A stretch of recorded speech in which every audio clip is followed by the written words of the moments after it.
काम नहीं लूंगा। कर्ण कहने लगे अरे ब्राह्मण, तुझे पता होना चाहिए कि मेरे हाथ में से दान में सीधे हाथ में रखूं, और जब तक मेरी भावना बदल गई तो इसलिए दान देना है। तो ये न के न दीने, दान करे कल्याण।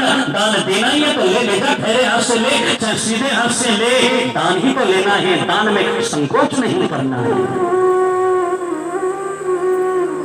ऐसा दान नहीं करण। इतना सुनते ही महाराज युधिष्ठिर कहने लगे मां, मैं तुझे श्राप दे रहा हूं, आज के बाद कोई भी माता अपने हृदय में बात को नहीं छुपा पाएगी। कितनी भी कोशिश कर लेना माताओं, लेकिन कितनी भी गहरी बात हो, पर ये हृदय होता है ना माताओं का, एकदम कोमल होता है, स्वच्छ होता है, निर्मल होता है, अपने हृदय में बात को नहीं छुपा पाती। बार बार बार बार यही बात कह रहे हैं गुरु शुक्राचार्य। अरे बलि मना कर दे। फागुन के महीने में त्रयोदशी से लेके एक व्रत किया जाता है।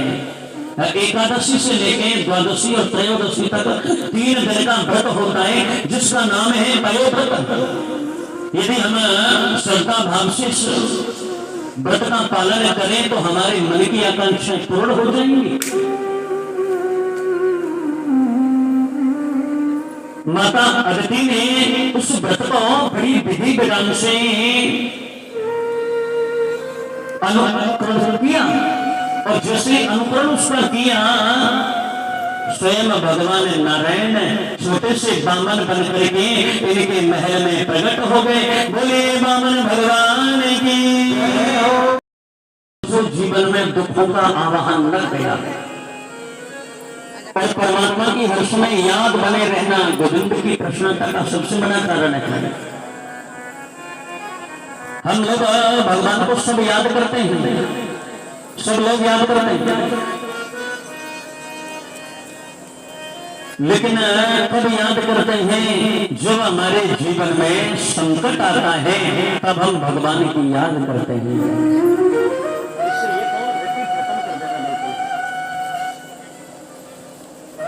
और जब भी तो बोलते हैं ना शंकर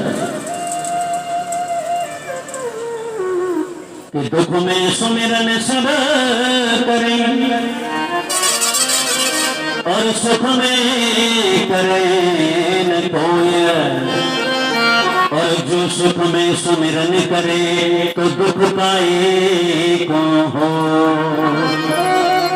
सजनों, यदि हम हर समय भगवान की याद करते रहे। एक त्रिकूट नाम का पर्वत था, उस त्रिकूट नाम के पर्वत की कंदरा में बड़े बड़े जानवर रहते हैं माना जाए। त्रिकूट नाम का पहाड़ है, उस पहाड़ की गुफाओं में कई प्रकार के जानवर रहते हैं। उसमें एक हाथी रहता है गजराज।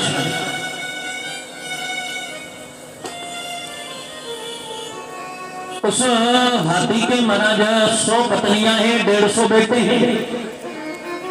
और जब भी वो हाथी जंगल की ओर चलता है, आगे पीछे उसके बच्चे चलते हैं, उसके मन में अहंकार आ गया कि ओहो, अब मेरे से बड़ा बलवान कौन है, अब मेरे से बड़ा योद्धा इस दुनिया में कोई दूसरा नहीं है। और मैंने पहले भी बताया कि अभिमान चाहे कैसा भी क्यों न हो, कभी भी नहीं करना चाहिए।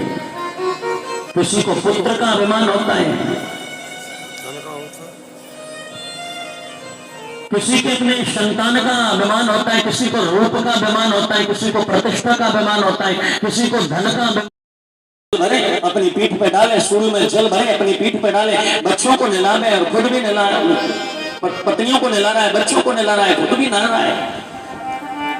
उस सरोवर में पता नहीं कहां से एक बहुत बड़ा ग्रह आ गया, और उस ग्रह ने आकर के हाथी का पैर पकड़ लिया। हाथी बाहर खींच रहा है, ग्रह अंदर खींच रहा है। हाथी